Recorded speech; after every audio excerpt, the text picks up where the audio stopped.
Bom dia, queridos irmãos, queridas irmãs.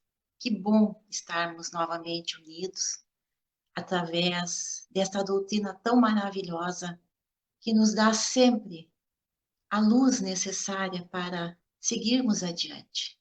Esse sol que aí está, que possa iluminar a todos nós, nos dando sempre otimismo e muita fé. Escolhi hoje uma leitura de um livro que eu gosto muito, Minutos com Chico Xavier, José Carlos de Luca.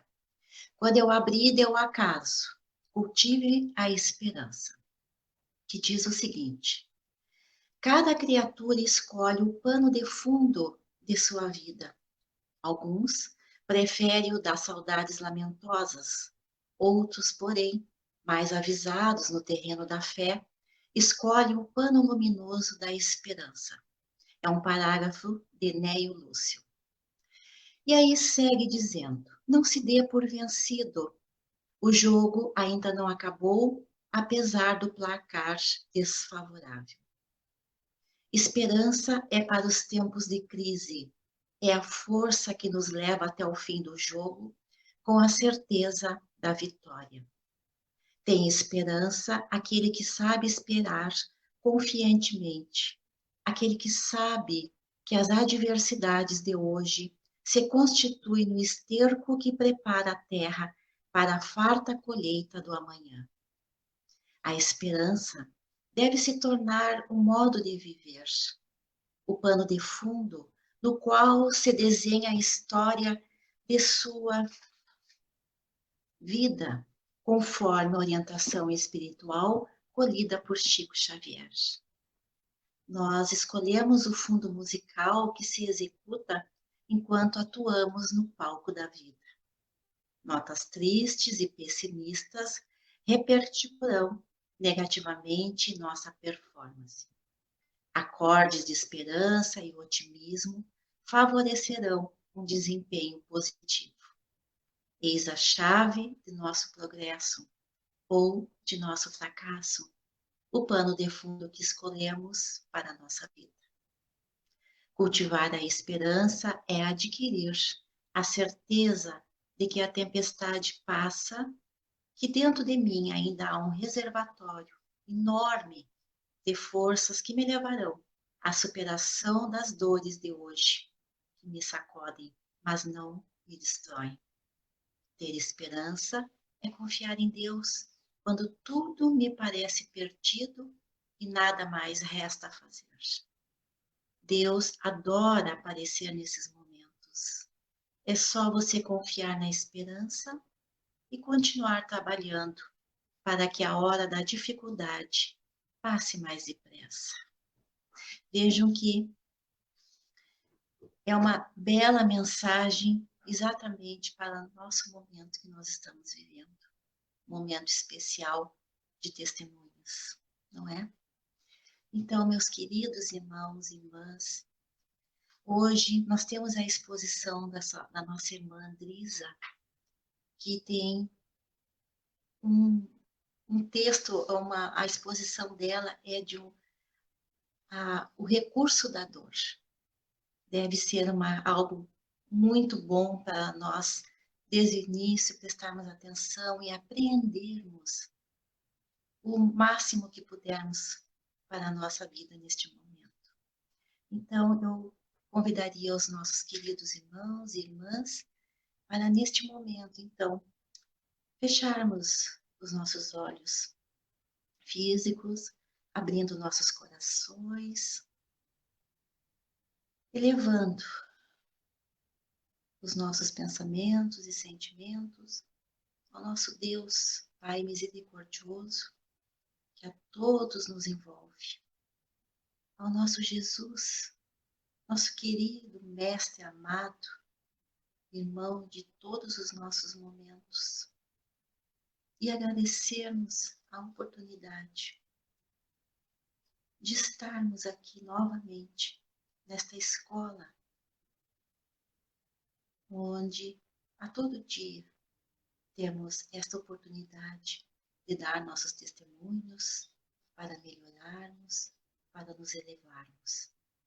E temos essa doutrina tão maravilhosa que nos dá todos esses recursos para melhorarmos. Doutor Pitã, demais amigos espirituais, nós agradecemos neste momento a oportunidade de também sabermos que vocês todos nos envolvem e nos protegem. Então, assim, nós damos por início, nesse momento, a exposição da nossa irmã. Que assim seja.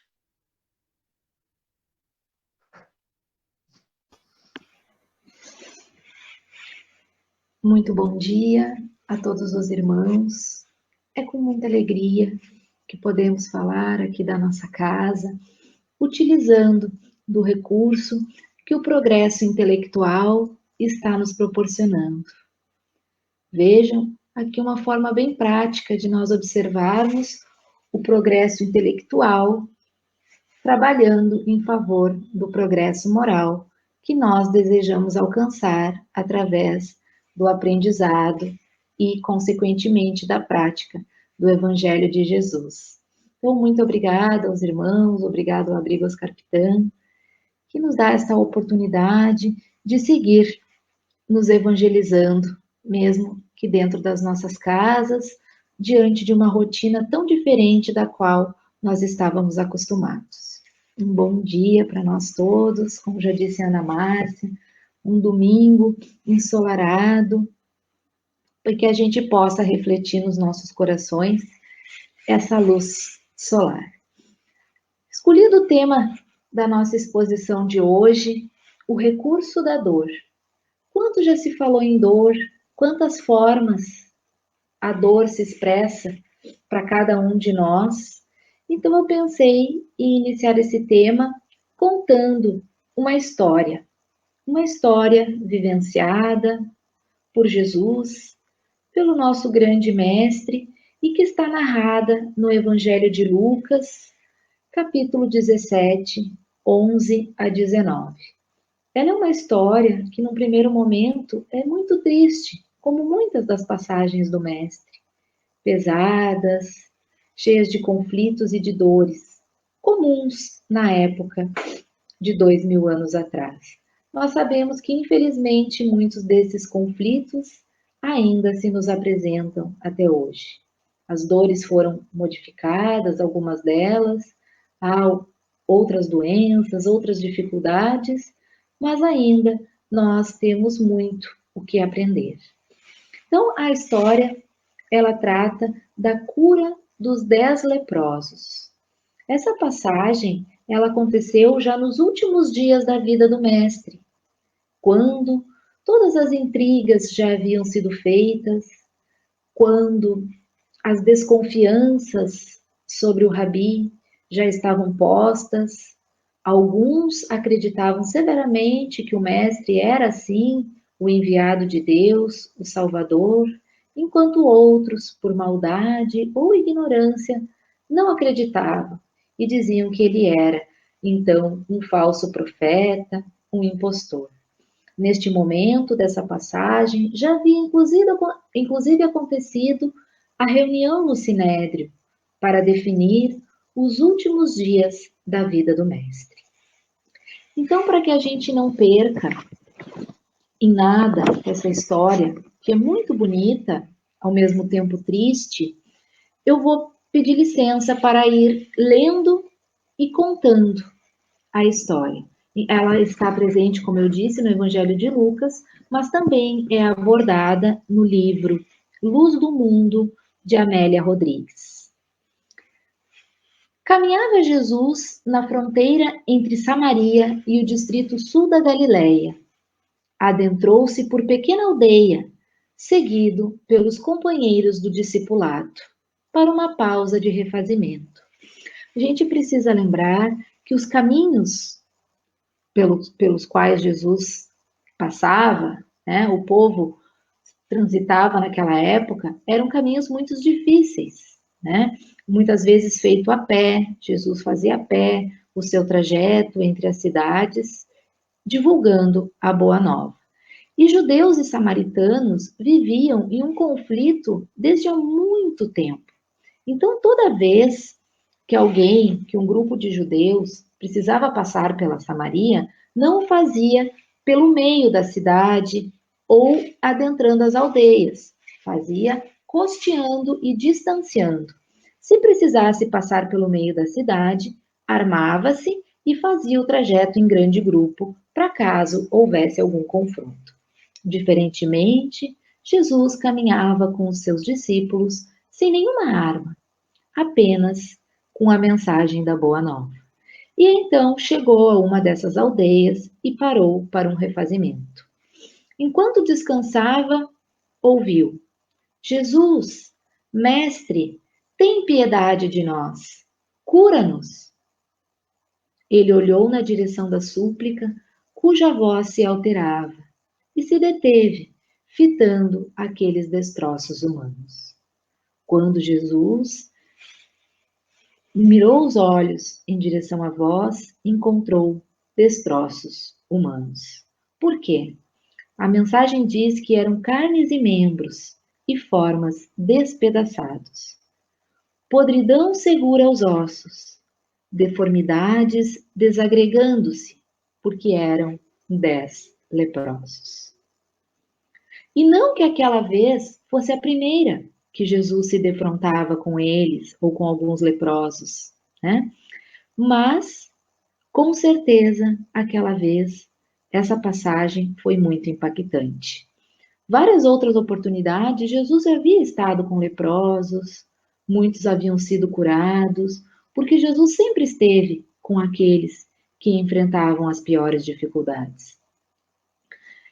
Então, Jesus, calmamente, tranquilamente, olha para aqueles corpos praticamente mortos em vida e constata o estado íntimo de cada um daqueles homens.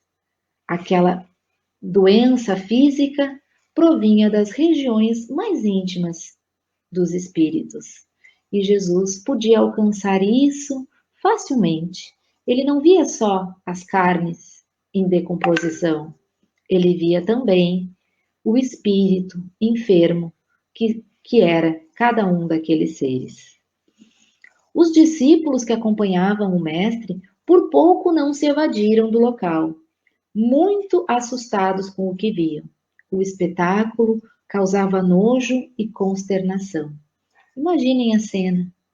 Pessoas frangalhos humanos, cena dolorosa, a tal ponto de cheirarem mal, de ninguém aguentar a vivência e a presença deles. Os próprios discípulos se mostraram assustados e receosos. Conquanto aqueles sofredores se quedassem a uma distância de 7 côvados, mais ou menos 66 centímetros, como recomendava o Estatuto da Lei, o odor forte e nauseante da carne em segregação era quase insuportável. Então, aqui, a gente também precisa lembrar que essas pessoas, não importando quem fosse enquanto saudável, saduceus, fariseus, homens da lei, pessoas de posses, com famílias, no momento que fossem diagnosticados com a doença da lepra, eles eram expulsos do convívio familiar e social. A maioria das vezes eram enviados, tocados para fora das cidades e precisavam ficar fora dos muros, então, das cidades, muitas vezes em lugar desértico, aguardando a caridade, esmolas que alguém pudesse lhes dar até os últimos dias de suas vidas. O que os unia era eles mesmos. Os leprosos acabavam por se unirem, por viverem juntos, e um ajudando os outros, já que muitas vezes eles necessitavam da ajuda alheia, até mesmo para levar o alimento ganhado, né, até a boca. Eles não tinham mais condições de viverem só. E então eles acabavam unindo-se uns aos outros, porque estavam distantes dos seus familiares e de toda a sociedade. Por isso caminhavam juntos também. E eles não podiam se aproximar das pessoas. Eles tinham que manter sempre uma distância, para caso alguém estivesse passando e não estivesse prestando atenção, já que a lepra era uma doença contagiosa e sem cura. A lepra, nos diz a lição, desde tempos imemoráveis era a doença mais temida entre todos. O leproso devia apresentar-se sempre como se trouxesse luto, desgrenhado, rasgado e o rosto coberto, desde abaixo dos olhos, para ocultar marcas odiendas. Quando o leproso caminhava, ele devia gritar: imundo, imundo, para afastar dele os prováveis incautos que se aproximavam. Então veja, além de toda a miséria física, a miséria moral, que fazia parte da vida dos leprosos, eles tinham que estar também atentos para não se aproximarem das pessoas ou permitir que alguma pessoa se aproximasse deles. Deviam manter alguma distância e de tempo em tempo gritarem: imundo, imundo. Imagina a tristeza, a dor e o sofrimento dessas pessoas que tiveram de deixar tudo para trás e agora viverem pior que bichos, porque era assim que eles eram vistos, pior que os bichos, que os animais, que ainda poderiam servir, né, ao homem, enquanto eles de nada mais serviam. Não era permitido a um leproso, e para os que andavam em grupo, atravessar os muros das cidades, nelas entrando. Então, a gente sabe que as cidades naquela época, elas eram protegidas por muros e tinham as entradas, geralmente guardadas, né, por os soldados, e para eles não era permitido entrar nem na sua cidade de origem e nem em outra, andando apenas pelos caminhos próximos a pequenas aldeias, angariando recursos para os últimos dias de suas vidas. Se eles teimassem e entrassem em uma cidade, eles poderiam ser punidos, e geralmente o eram, com 40 açoites. Então isso lhes causava também um certo temor, e por isso esse relato, essa passagem é tão bem explicada no Evangelho de Jesus, para que a gente possa entender essa situação toda, tudo que envolvia a vida dessas pessoas. Então, só Deus podia fazer-lhes algo, ninguém mais. Sociedade, ninguém iria os ajudar. Por isso, então, eles haviam rogado a Jesus, agradecendo a presença dele, né, a presença de Deus, e aguardando que o mestre fosse de fato o enviado de Deus, já que a história de Jesus já era conhecida em toda a região, mas cheia de incertezas, né, cheia de denúncias, cheia de traições, e eles, então, distante de tudo isso, já haviam ouvido falar do mestre e aguardavam que ele de fato fosse o Messias enviado de Deus. Então, aquele leproso que solicita, se dirige a Jesus e solicita cura, para ele Jesus responde: que quereis que vos faça? Essa indagação tão simples do mestre pairou no ambiente de forma doce, com a esperança que chega de forma formosa diante do desastre que estava posto. Pareceu até que os leprosos não escutaram a frase do mestre, porque estavam dominados pela sua presença. Um deles, como que despertando, se atreve e grita: que sejamos curados, se quiseres. A passagem relata quanta angústia, quanto anseio e quantas dúvidas e perspectivas naquela frase. Não era fácil dirigir-se assim a alguém, quanto mais ao mestre. A expectativa era que, se de verdade ele fosse o enviado, ele fosse o Salvador, eles teriam ali a oportunidade de refazerem as suas vidas, a oportunidade da cura. Mas caso não fosse, ou se fosse o que todos diziam, né, um falsário, ou se não fosse tão bom como eles imaginavam, eles poderiam ser, inclusive, apedrejados até a morte. Porque eles já haviam morrido para a sociedade, morrido para o mundo. Era tido como mortos, invisíveis socialmente.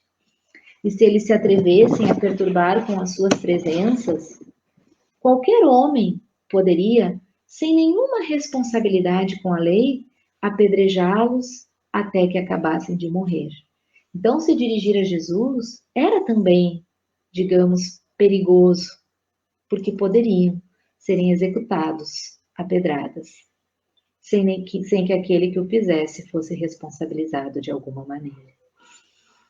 Mas eles encontraram de fato o Mestre, o Salvador, o enviado, e um olhar de infinita compaixão lhes iluminou a face.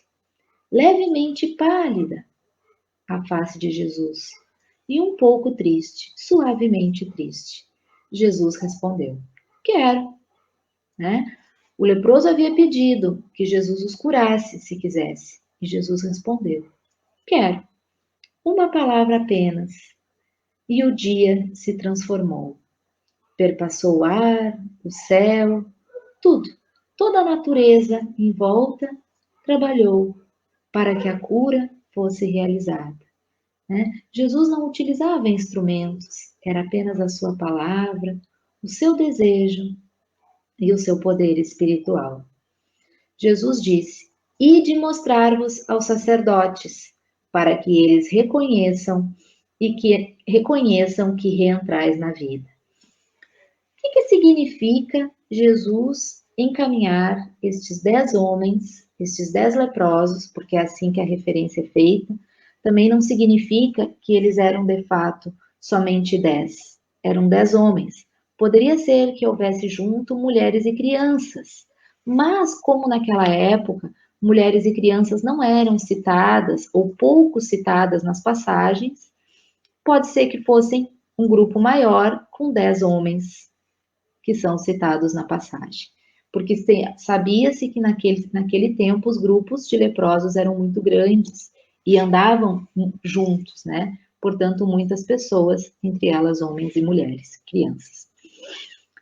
E aí então, Jesus disse, né? Vá, ide mostrar-vos aos sacerdotes, para que eles reconheçam que reentrais na vida. O que significava Jesus encaminhá-los aos sacerdotes? Naquele período, um grupo de sacerdotes era responsável, como se fosse hoje, pessoas responsáveis pela saúde, uma equipe de médicos, digamos assim, né? Só que na época eram alguns sacerdotes, geralmente os levitas, que faziam esse cuidado, né? Essa checagem das pessoas. Então imaginemos que alguém apresentava alguns sintomas de doença de pele parecidos com a lepra. Essa pessoa era examinada por um sacerdote que lhe colocava em isolamento por 7 dias. Retornava em 7 dias e essa pessoa era novamente avaliada. Se as feridas diminuíssem, secassem, essa pessoa era colocada em novo isolamento por mais 6 dias. No 7º dia, o sacerdote então retornava e verificava se a pessoa estava de fato bem, se aquilo não havia avançado e que, portanto, significava ou a cura da lepra, que era algo muito raro, muito difícil, ou que então não fosse uma lepra e uma outra doença de pele. Tendo sido atestado como curado, essa pessoa então recebia do sacerdote o direito, né? Um atestado para voltar à vida. Por isso, Jesus pede que os curados se encaminhem ao sacerdote para mostrar, então, que eles podem reentrar na vida. Essa foi a orientação do Mestre. Mesmo a natureza espouca, num hino de alegria, eles estremecem e se tocam, olham-se reciprocamente e se fixam nas carnes e nos membros. Debandam, falando em uma linguagem confusa, correm em desalinho, gritam, porque eles estavam vendo-se curados. As feridas secando, o corpo se recompondo, a podridão desaparecendo. Os discípulos, naquele momento, se entreolham. E no peito surgem emoções inomináveis, indefiníveis. Acercam-se do mestre, desejam estreitá-lo, falar-lhe 1000 palavras, e não podem. As palavras, naquele momento, perdem qualquer significação. Então vejam a profundidade do ato. Antes, homens imundos, que deveriam manter distância, motivo de nojo, de raiva até, de muitos. Os próprios discípulos desejaram não estar próximos àqueles homens. E agora, através da ação do mestre, novos homens, digamos assim, né? Podendo reentrar na vida, buscar novamente o convívio com a sociedade. Mas tristeza poderosa tolda o rosto do mestre e seus lábios se quedam selados. Ele nada fala. Em caminho, ficaram limpos. Significa que os leprosos foram de fato curados enquanto buscavam o sacerdote. Um deles, vendo-se curado, voltou, dando glória a Deus em alta voz. Ajoelhou-se diante do mestre com o rosto na terra, aos pés de Jesus, a agradecer. Rabi, venho louvar-te. Que devo fazer? Jesus, mais uma vez, fala. O que recomenda a lei? Muitas vezes, Jesus orientava os homens que cumprissem a lei. Jesus prossegue. Segue-lhe as disposições. Cumpre-lhe os impositivos e ritos, para que te deem carta de cura, de reingresso na saúde. Ou seja, vai até o sacerdote, mostra-te curado, para que ele te dê a carta de cura, que tu possas reingressar na sociedade. Provavelmente, assim como os outros fizeram. O estranho, de joelhos, está comovido e chora. Jesus pergunta: não foram 10 os curados? A interrogação soluça triste no ouvido de todos. Jesus prossegue: por que este samaritano, tido como estrangeiro, somente ele veio agradecer? Ele fala tristonho, e ninguém ousa responder. Aqui, mais uma outra grande lição. 10 homens foram curados. 10 saíram em alvoroço para entrar na vida novamente, para, quem sabe, desfrutar das suas posses materiais, dos seus títulos, dos seus reconhecimentos sociais. Desfrutar também da sua família, porque devia ser muito triste ser isolado daquela forma. A saudade, a dor, a angústia, né? 9 foram correndo buscar as suas vidas novamente. O que, de certa forma, era até um desejo, com certeza, de todos. Faríamos, quem sabe, nós o mesmo. Mas um voltou. Um voltou grato, reconhecido do bem que havia recebido. E se coloca para Jesus, em gratidão, querendo saber como servir. O mestre, que não veio destruir a lei. Ele diz: vá, segue as leis. Mas não as leis, não os 600 itens que os fariseus haviam colocado para serem cumpridos nas suas regras. Rezar esta e tal hora, fazer tipos de agrado a Deus, hipócritas que eram. Com certeza, quando Jesus diz o que recomenda a lei, ele fala na lei, na sua essência, no verdadeiro ensino de Deus, que muitos já conheciam, mas haviam distorcido conforme os seus interesses. E então foi o samaritano, aquele que era considerado o errado, aquele que não era amigo dos judeus, foi o único que voltou. E isso nos mostra que não é a crença religiosa, que não é o título, que não é o lugar onde a pessoa mora, que vai fazer diferença nos seus sentimentos, na sua reforma interior. Assim, o desejo que ela tem de ser melhor, a gratidão que ela carrega no seu coração.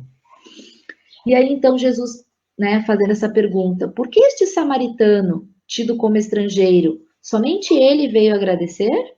Ou seja, e os outros que conheciam a lei? Porque provavelmente, depois estudando a história, a gente entende que ali haviam saduceus, haviam fariseus entre esses leprosos, e portanto esses conheciam a lei e deveriam ser gratos a Deus e ao Mestre. Ninguém ousou responder, porque o orgulho de raça, como o orgulho de qualquer natureza, é um espinho cruel, que dói, e que cravou-lhes, assim como cravou em cada um de nós, assim como está presente em cada um de nós, ferindo na carne as almas enfermas. Então, não é o corpo que está doente, é a alma que está enferma. E o reflexo na saúde é apenas o reflexo do nosso espírito adoentado. Jesus disse ao samaritano: levanta-te e vai, a tua fé te salvou. Era um doce canto a melodia da sua voz. Imagina aquele homem considerado morto para o mundo, aguardando, às vezes pela dor e pela tristeza, que muito em breve a morte o surpreendesse, para ver se acabava aquele martírio.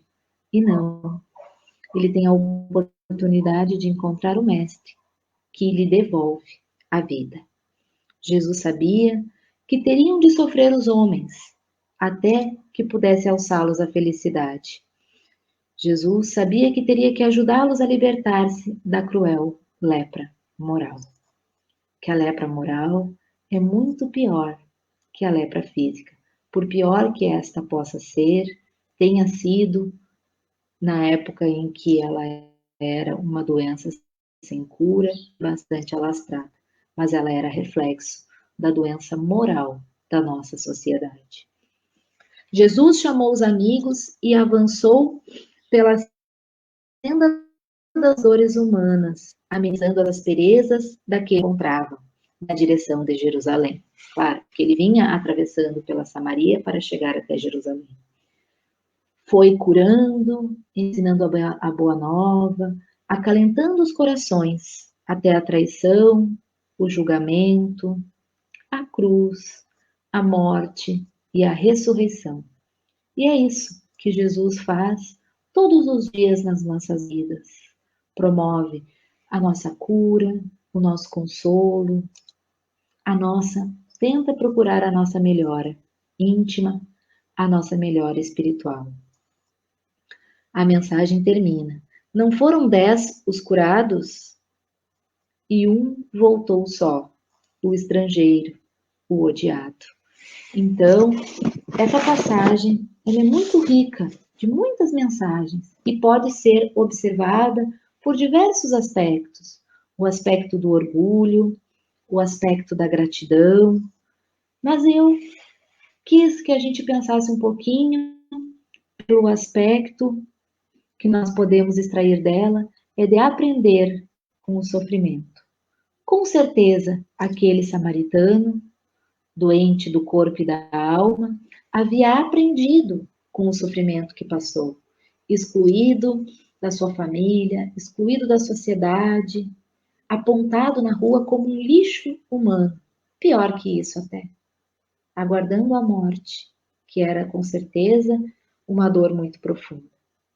Só que ele aprendeu com esse sofrimento e por isso, ao se sentir curado, antes de ir mostrar-se ao sacerdote, antes de voltar ao convívio social, a quem sabe até retomar as suas posses, os seus títulos, os seus afazeres, seus compromissos, ele vai a Jesus, reconhecido e grato por tudo que passou, porque com certeza ele já não era mais o mesmo.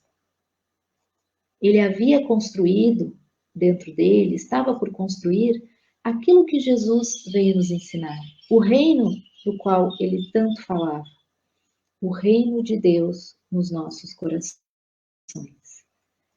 Só que foram 10 os curados e 9, pouco ou nada, aprenderam com o sofrimento, enquanto um conseguiu tirar dele a mais valiosa lição.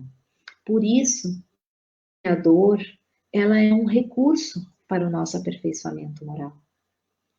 A dor é uma forma de nós realizarmos a nossa reforma íntima, de nós vencermos o orgulho de raça e o orgulho de qualquer natureza, a vaidade, o egoísmo.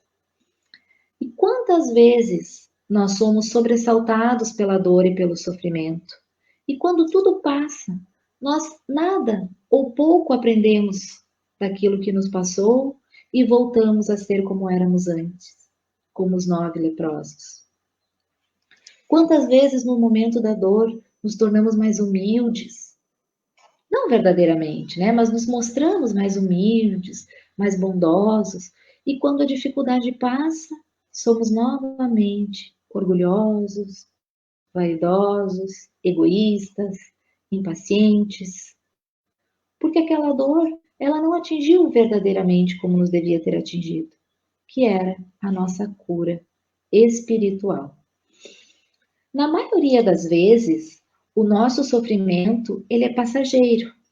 Nós recobramos a saúde, a enfermidade, nós vencemos as dificuldades financeiras, nós resgatamos novamente a alegria. E aí, então, é quando nós temos a oportunidade de mostrar que nos melhoramos com aquela dificuldade. Que foi o que aconteceu com estes homens. Eles viveram o que havia de pior de sofrimento naquela época.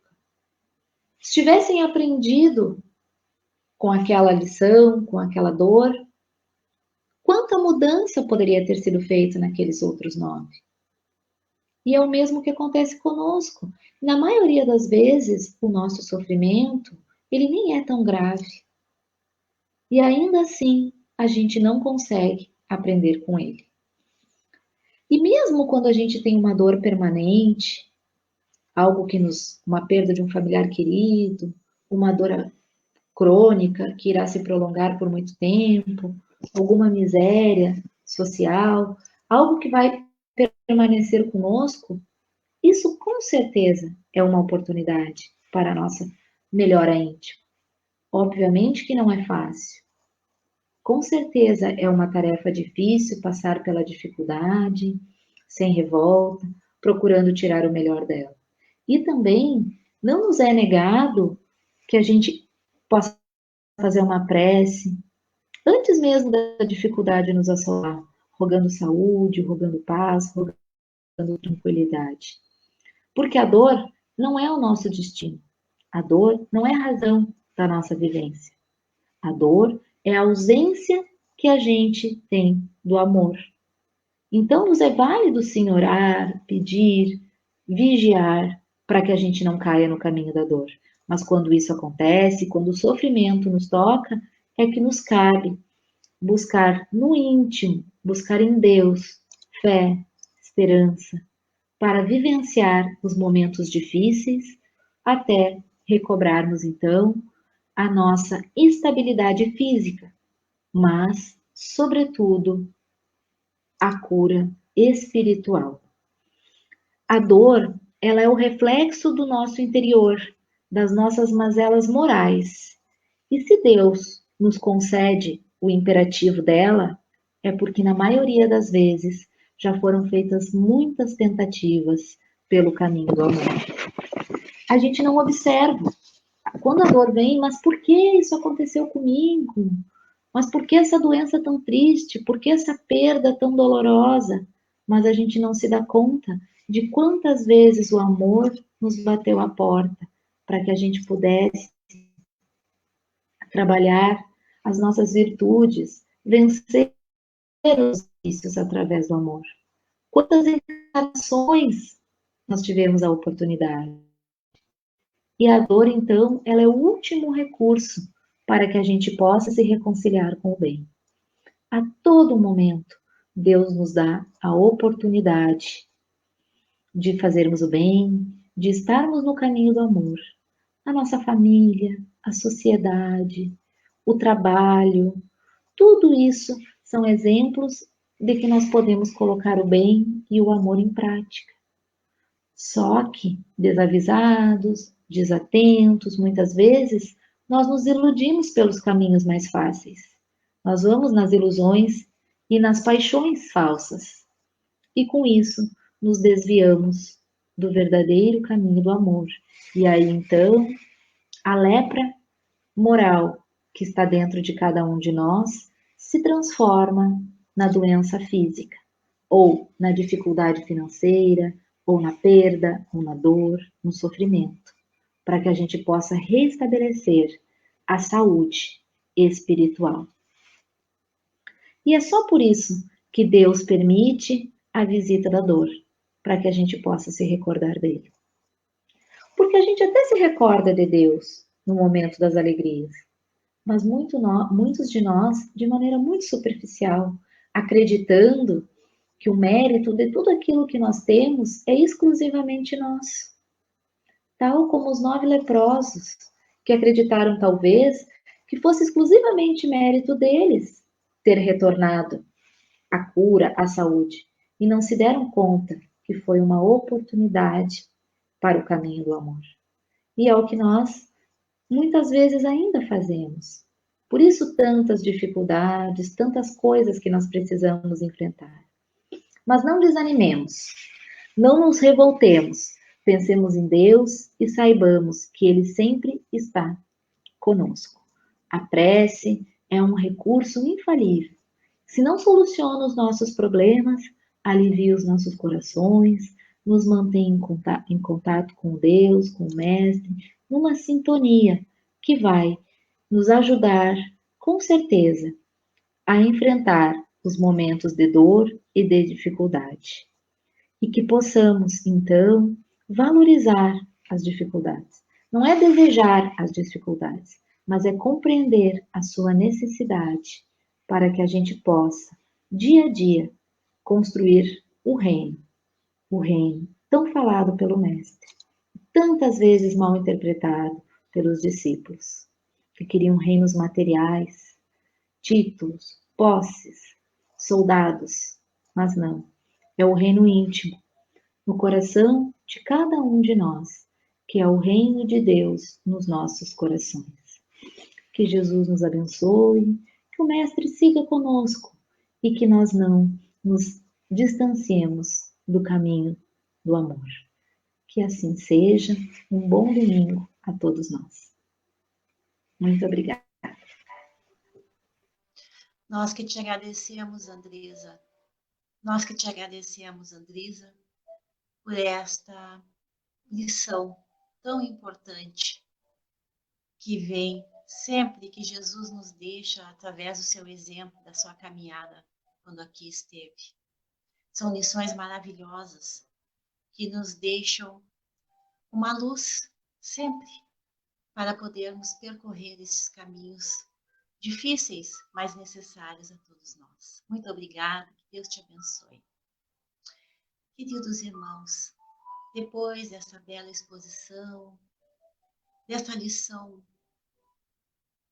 que nos deixa mais otimistas, né?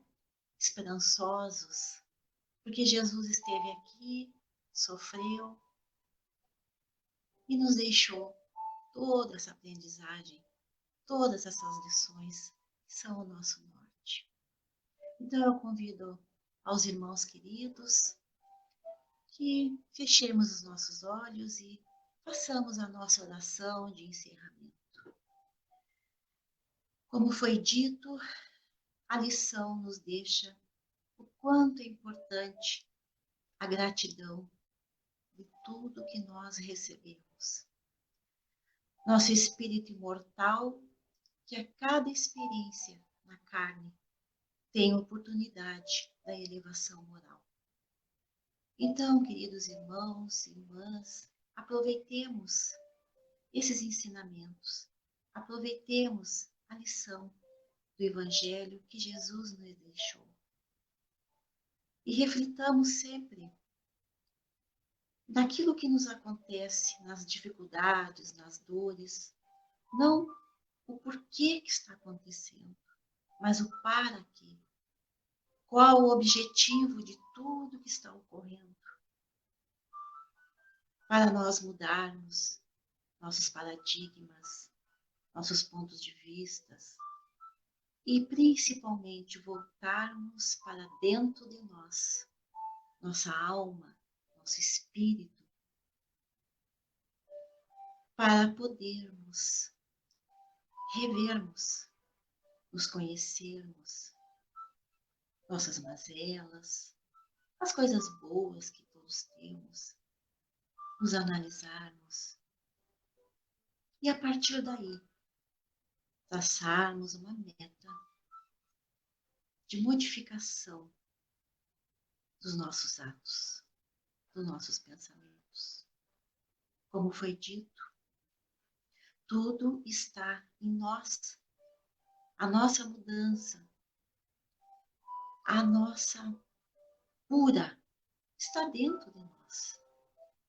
Naquilo que nós nos propomos a fazermos, a pensarmos. E nós temos essa doutrina maravilhosa, racional, que nos coloca, que nos mostra como nós devemos fazer, o porquê, o como, através dessa doutrina dos espíritos que está aí, esse recurso maravilhoso para entendermos o nosso papel nesta caminhada de agora, espíritos que estamos neste momento, nessa trajetória transitória. Estamos aqui transitoriamente, de passagem. Então, vamos pensar como espíritos eternos, como espíritos imortais, espíritos que estamos aprendendo, que é uma escola aqui. Então, a todo dia temos que entender, aprender, evoluir moralmente. Agradecemos ao Pai querido, misericordioso, a Jesus, Maria, aos nossos anjos guardiões e essa espiritualidade maravilhosa que está conosco, nos envolvendo e nos protegendo. De joelhos nós agradecemos a todos por termos a oportunidade desta proteção. Então, nesse momento, encerramos.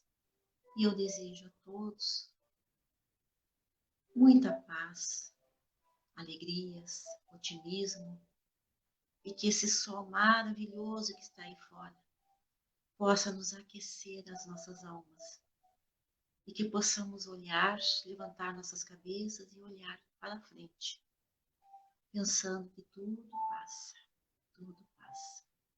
que assim seja.